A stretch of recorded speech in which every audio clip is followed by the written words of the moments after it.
अनुहार कालो देखाउन चाहन्छु जनतालाई। यदि जनताले गर्न सक्दैन भने हामी आफै गरौँ। र म के भन्छु भन्दाखेरि तपाईँहरू पनि कमसेकम आफ्नो घरमा गएर ऐना हेर्नुहोस् र आफ्नै अनुहारमा कालो लगाउनुहोस्।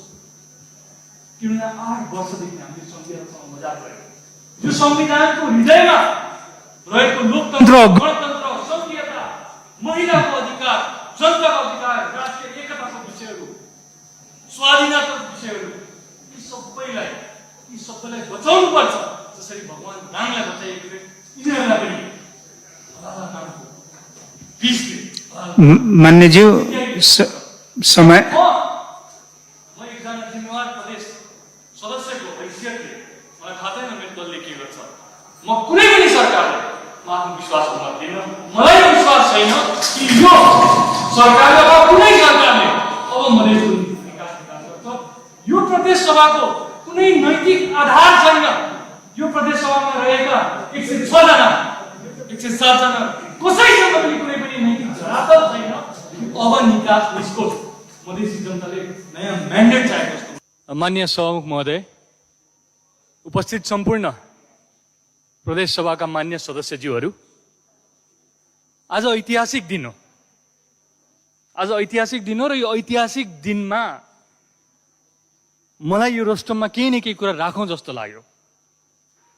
म औपचारिकता पुरा गर्न आएको होइन, औपचारिकता पुरा भइसक्यो। मान्य मुख्यमन्त्रीज्यूले विश्वासको मत माग्नुभयो। कसले दिन्छु कसले दिन्न भन्ने कुरा सबै पुरा भयो। म आज हाम्रो सामूहिक अपराध स्वीकार्न आएको छु। यहाँ हामी सबैको सामूहिक अपराध, हाम्रो मात्र होइन, हामीभन्दा अगाडिको प्रदेश सभाको पनि। आज 8 वर्ष भयो।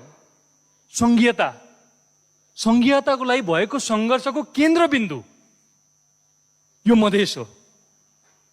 माता जानकीको चरणले थिचेको धुलोको 1 कण बराबर पनि हाम्रो हैसियत छैन। तर मधेसका 64 लाख जनताको अवस्था आज के छ त्यो हामीले बुझ्ने कि नबुझ्ने। पटक पटक सरकार बनेको छ।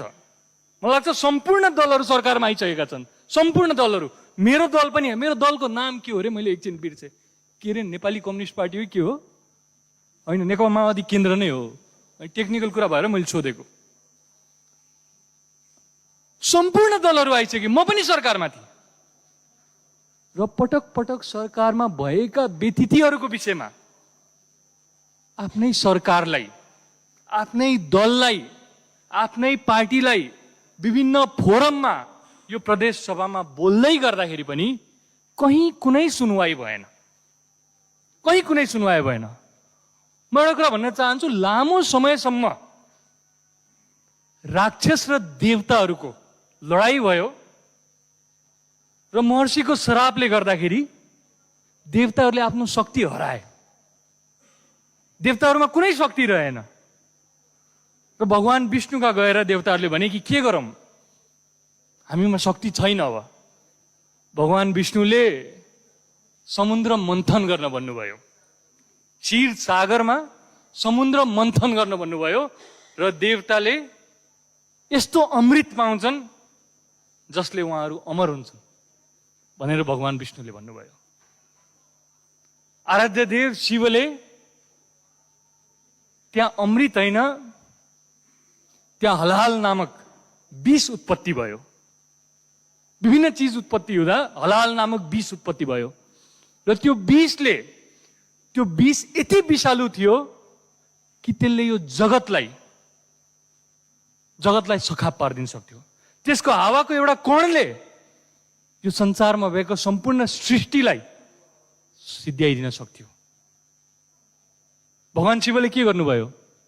भगवान शिवले यो जगतको लागि, यो सृष्टिको लागि सम्पूर्ण विष आफै लिनुभयो। सम्पूर्ण विष आफै लिनुभयो र त्यो विष उनको कण्ठमा आएर रोकियो। कण्ठमा उनको विष रोकियो र उनलाई नारायण देवले सोध्नुभयो, हे शिव भगवान, तिमीले किन त्यो विषलाई मुटुसम्म जान दिएनौ? किन दिएनौ? तिमीले किन रोक्यौ? भगवान शिवले भन्नुभयो, हृदयमा राम बस्छन्। हृदयमा राम बस्छन्, राम कोमल छन्, कमल नयनी राम कोमल छन् र विष कठोर छ। त्यो हृदयमा यदि यो विष गइदियो भने राम पनि मान्यजी विषालु समय भइदिन्छन्। समाप्त भयो, छोटी म अलिकति थप्न चाहन्छु, राम पनि विषालु भइदिन्छन्। आज यो प्रदेशको अवस्था देख्दाखेरि, यहाँको भ्रष्टाचार देख्दाखेरि, यहाँको कुशासन देख्दाखेरि म त्यही हलाल नामक विष यहाँ आएको, उत्पत्ति भएको अवस्था देख्छु। र कसैलाई पनि, मेरो दललाई पनि, मेरो पार्टीलाई पनि, तपाईँहरूको पार्टीलाई पनि, र यो सरकार जसले बनाउन खोजिरहेको छ, यो हामीले बनाइरहेको सरकार होइन है, यो काठमाडौँले बनाइरहेको सरकार हो, हाम्रा शीर्ष नेताहरूले बनाइरहेका सरकार हुन्।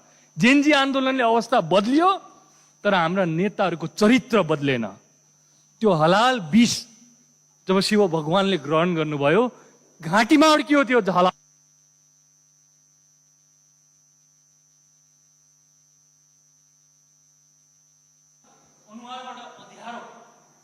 मान्यज्यू समय समाप्त भयो, तपाईँ छोड्नुहोस्। भयो रेड बत्ती बलिसक्यो, अब छोड्नुहोस्।